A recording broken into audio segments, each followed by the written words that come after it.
The land of Israel whispered with stories about the Ark of the Covenant. It wasn't just an object. It was the sacred heart of Israel's faith.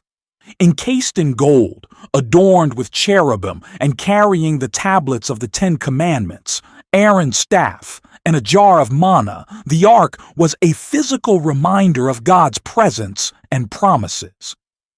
Yet for decades, it had been absent from its rightful place, hidden away and forgotten by many. Years earlier, the Ark had been captured by the Philistines during a crushing defeat for Israel. The enemy celebrated their victory, parading the Ark as a trophy of war. But they quickly discovered its power was no ordinary thing. Plagues and disasters followed wherever they kept it, until terrified, they returned it to Israel. Yet even then, it didn't find its way back to its rightful place. Instead, it was left in the house of Abinadab in Kiriath Jearim, a relic of glory collecting dust. King David sat in his palace in Jerusalem, the golden city of Zion, his mind restless. The Ark had been abandoned for too long. How could God's people fully experience His presence if His Ark wasn't with them? This thought weighed on David's heart until he could bear it no longer. One evening, David rose from his seat, pacing the room as the sun cast fiery streaks across the horizon. Turning to his advisors, he declared, "We must bring the Ark of the Covenant to Jerusalem. It belongs here, where God's name is praised and His people gather. We cannot let the symbol of God's presence remain hidden away in obscurity." His advisors exchanged glances, their expressions a mix of curiosity and unease. To bring the Ark to Jerusalem would be no small task.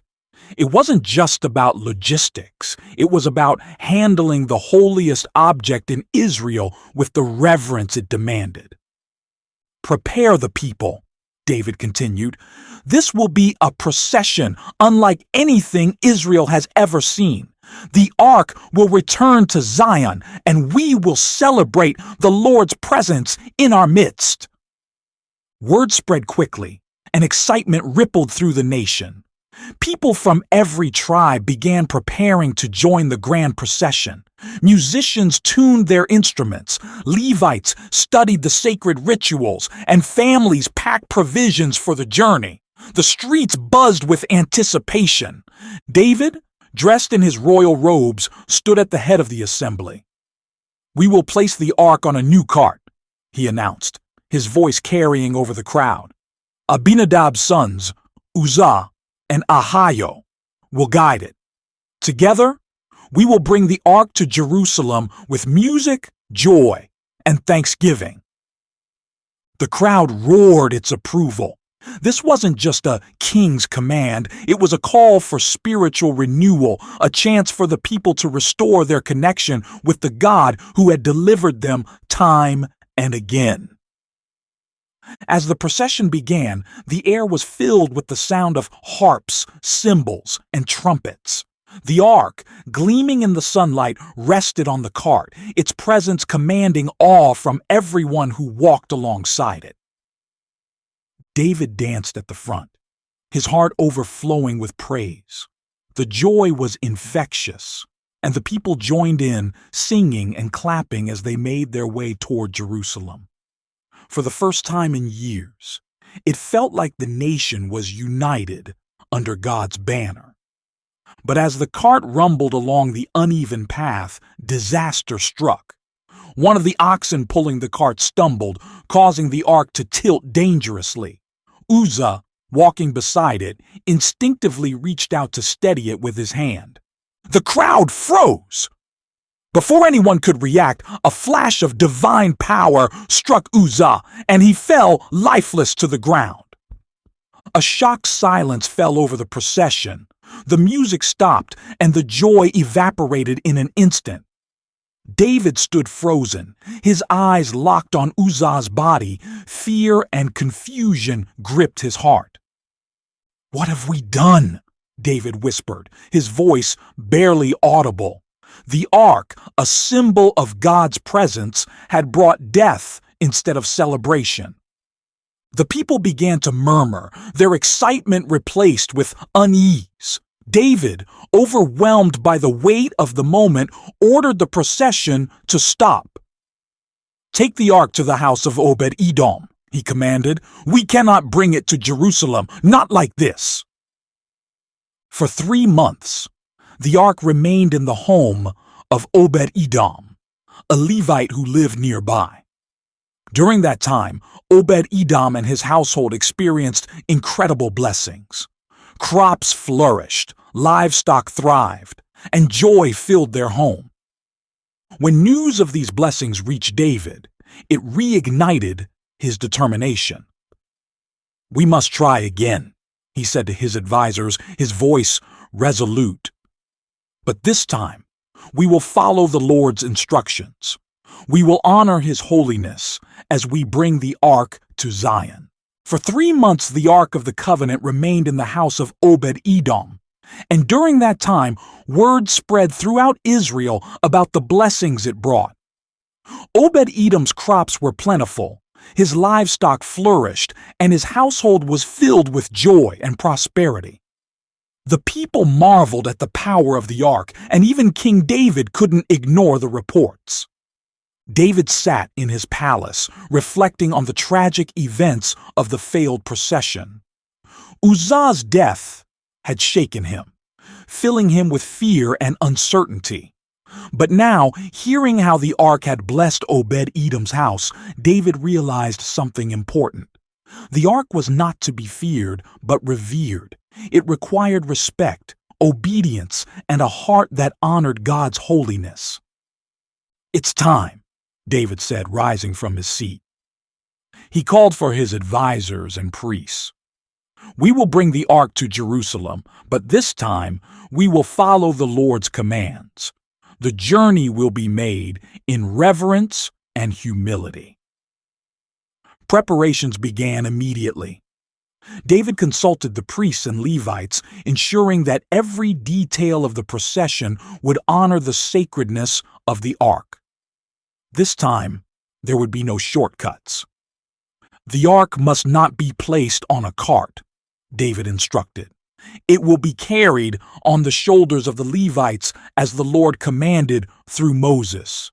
We will sanctify ourselves and approach this task with the utmost respect."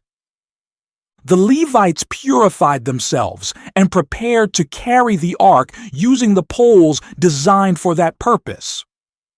Musicians were assembled, their instruments tuned for the occasion. The people of Israel gathered once again, this time with a deeper understanding of the gravity of what they were about to do. David, dressed in a simple linen ephod, stood before the crowd. Gone were the royal robes of the first procession. This time, he approached the event not as a king, but as a servant of God. The procession began with a sense of reverence. The Levites lifted the ark carefully, their movements deliberate and synchronized. The crowd watched in silence as they took their first 6 steps. When the 6th step was complete, David raised his hand, signaling the procession to stop. "Bring the offerings," he commanded. A bull and a fattened calf were brought forward and sacrificed as an offering to the Lord.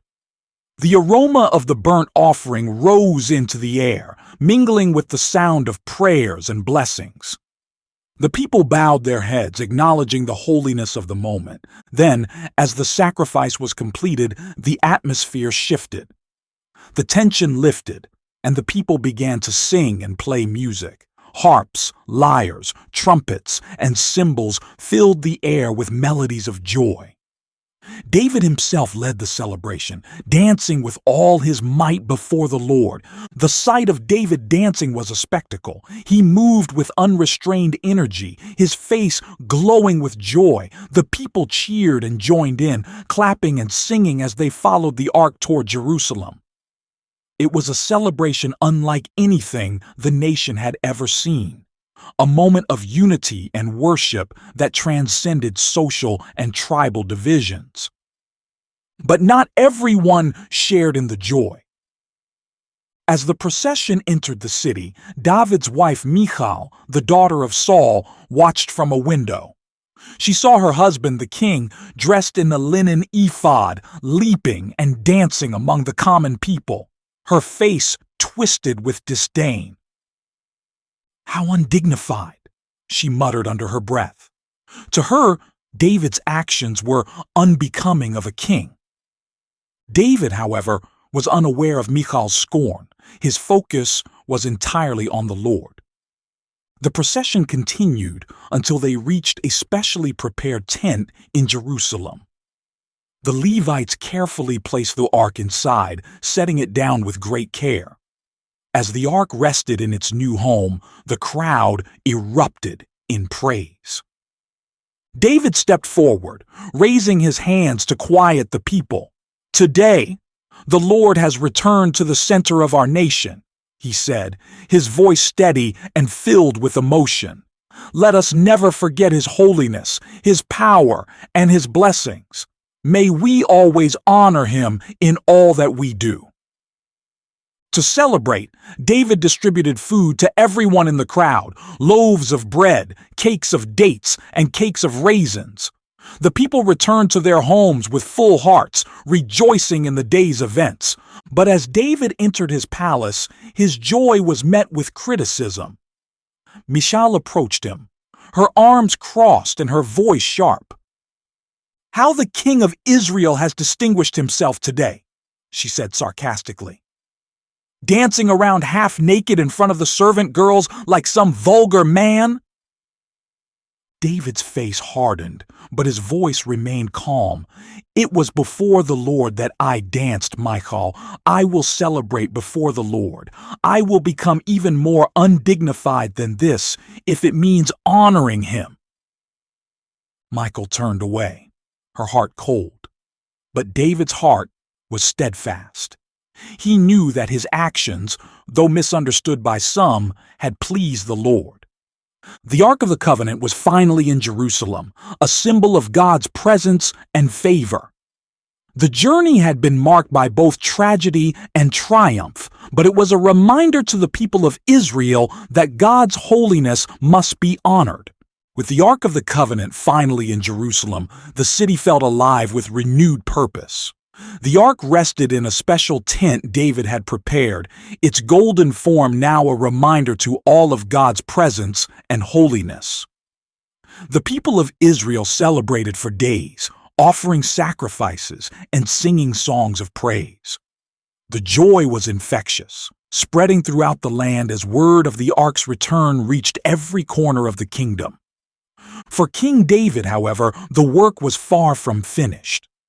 As he walked through the streets of Jerusalem, hearing the people sing and pray, an idea began to form in his heart. The ark, the most sacred object in Israel, was still housed in a simple tent. While David lived in a grand palace of cedar, the ark remained in temporary shelter. One evening, David called Nathan the prophet to his side. "Here I am, living in a house of cedar, while the ark of God remains in a tent," David said, his tone thoughtful. "How can this be right? I want to build a temple for the Lord, a permanent home for the ark where the people can come to worship." Nathan, moved by David's passion, replied, "Whatever you have in mind, do it, for the Lord is with you." That night, however, the Lord spoke to Nathan in a vision. "Go and tell my servant David, this is what the Lord says. Are you the one to build me a house to dwell in? I have not dwelt in a house from the day I brought the Israelites up out of Egypt to this day. I have been moving from place to place with a tent as my dwelling. Wherever I have moved with all the Israelites, did I ever say to any of their rulers whom I commanded to shepherd my people Israel, 'Why have you not built me a house of cedar?' Tell David, the Lord declares to you that the Lord Himself will establish a house for you. When your days are over, and you rest with your ancestors, I will raise up your offspring to succeed you, your own flesh and blood, and I will establish his kingdom. He is the one who will build a house for my name, and I will establish the throne of his kingdom forever.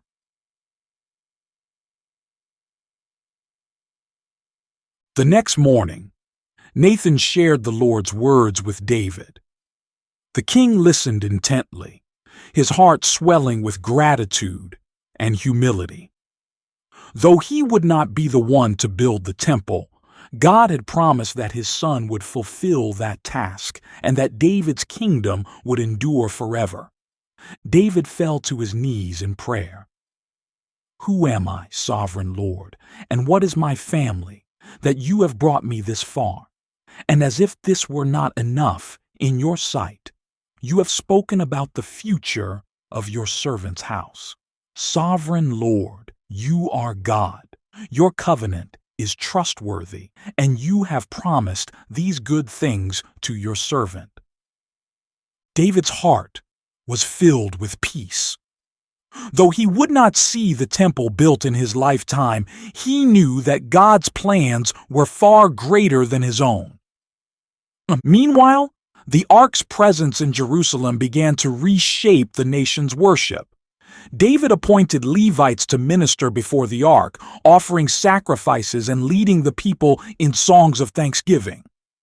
The Psalms, many of which were written by David himself, became a central part of Israel's worship, echoing through the streets and homes of the people. Give thanks to the Lord, for he is good, they sang. His love endures forever. The people were drawn to the ark, coming from far and wide to pray and seek God's favor. The city of Jerusalem, once just a political center, was now the spiritual heart of the nation. As the months passed, David began to gather materials for the temple, determined to prepare everything his son would need for the great task. Cedar logs from Lebanon, gold and silver, bronze and iron, all were collected and stored. David even drew up plans for the temple, detailing its structure and design.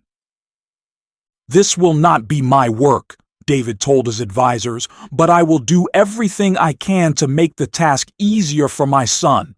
The house of the Lord must be magnificent, a place worthy of his glory. Despite his zeal for the Lord, David's reign was not without challenges. Enemies still threatened Israel, and internal struggles tested David's leadership. Yet through it all, the ark remained a source of strength and unity for the nation. The people of Israel, seeing the ark in its rightful place, were reminded of God's faithfulness. They worshipped with renewed fervor, their hearts turning back to the covenant they had once neglected.